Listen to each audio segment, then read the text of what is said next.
Happy Sunday. I hope you all had a beautiful, beautiful week. And today, I quickly wish to speak about top 3 things that, according to me, no one should be ashamed about. Okay, starting with number one, your physical body.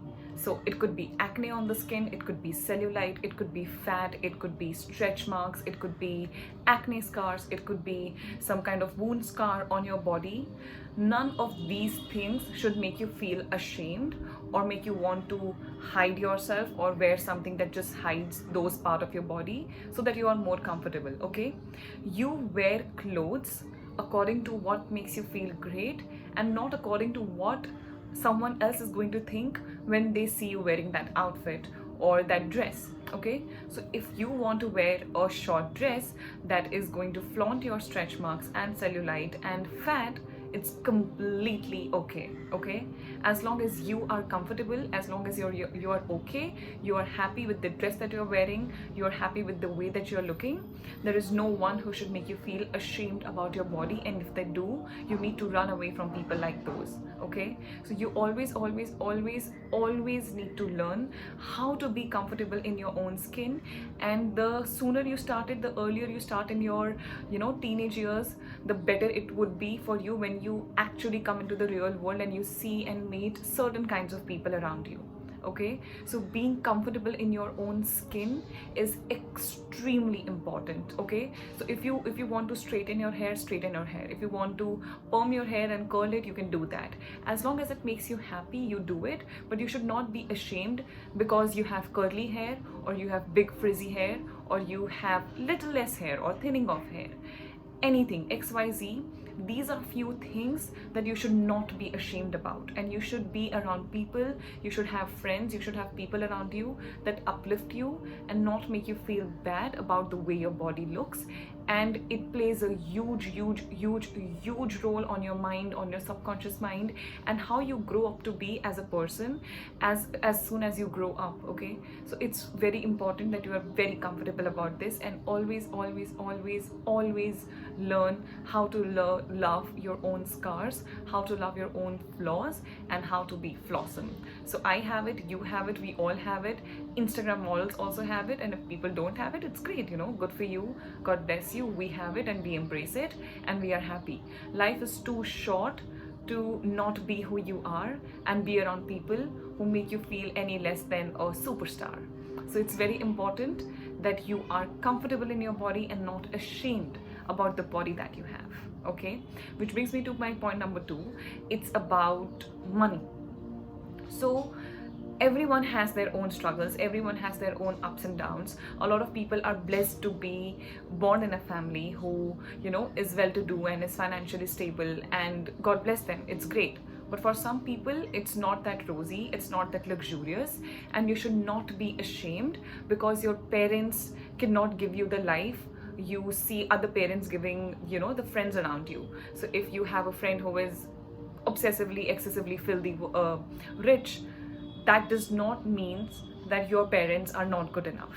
Okay, it's so normal when you see people spending money like there's no tomorrow, and they come to the classes or college in fancy cars, and they're always eating out in fancy hotels, and that makes you feel like my parents are never able to give that to me, or my parents couldn't buy me a car, or my parents couldn't afford for me to go to this Europe trip or whatever.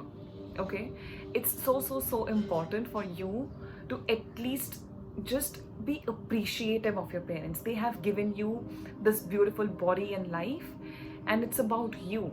It's there's a beautiful quote that says it's not your problem if you're born poor, but it's 100% your problem if you die poor.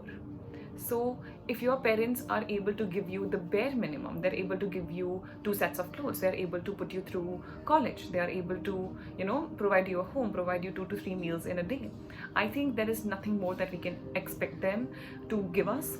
And it's so important that we just appreciate them for all that they have given us, and just thank them and be like, okay, you have given me something to stand on, and I am going to build my way up from here. I am going to become someone, I am going to be independent financially, not just for me, but also for you. So maybe I can provide my parents a better life. So being ashamed because your parents are not, like, so well to do, or are not able to meet your financial needs, you should never be ashamed about your parents. Never, never, never. They love you, they have given you this life, and we sometimes forget it, but we should not. Which brings me to my third point, which is not that important, but it's about relationships and love. Okay, it's very okay for you to fall in love, and it's very, very, very, very, very okay for you to fall out of love. Okay, people fall in love all the time, people fall out of love all the time, and it just happens. It just happens. It's not like somebody or someone wakes up and wishes, okay, I am going to fall out of love today. We don't do it. But sometimes things happen, sometimes it's because of us, sometimes it's because of them, but people fall out and relationships end. So just because you have been with someone for 4 years or 8 years or 10 years, or just because you've had kids with someone, it does not mean anything. If that relationship is no longer giving you the joy and you feel suffocated, you are just wasting your time, your life, and your partner's time in life. So it's so important for both of you to sit, communicate, speak, and know that, hey, I don't think this is working out anymore, and I want to leave on a good note. So you always have to be in a place that, so if I am, in my bed, and if I think about my ex, I wouldn't be angry. I would have a smile on my face. I would love for him to move on. I would love for him to find another girl. I would love for him to be happy, because that's just the kind of note that we separated on. So it's so important for you to know when to leave the table and tell that, hey, I don't think this is serving me, this is serving us, and I need to just move on. Okay, so it's completely okay if one day you were in love and suddenly you're out of it because of whatever reason, and it happens. So you don't have to beat yourself up for not feeling something about someone. It's completely okay. Feeling is not something like, it's not like a piece of cloth that you can just put on and you can be like, okay, I feel it, I like it. It's not like that. It's so intuitive, it's so natural. It comes from within, or it doesn't exist. At least for me, feelings and love and relationship is something that you can't really force upon someone. It has to come naturally, and that is how two people come naturally together and they spend a beautiful life together. But sometimes they don't. Sometimes things fall apart, and you should not be ashamed about it. It's completely, completely, completely, completely okay. So I know this is not something that is very, very important, but I am sure when I used to be young, I used to face such things and I used to have these mindset. So I was like, I'm just going to share what I know, and maybe I know a lot of you are very, very young, so I really, really hope it helps you, and I hope you have a beautiful Sunday and a beautiful rest of your week. I am going to be uploading amazing videos in the coming week ahead, so very, very excited, and take care. Bye.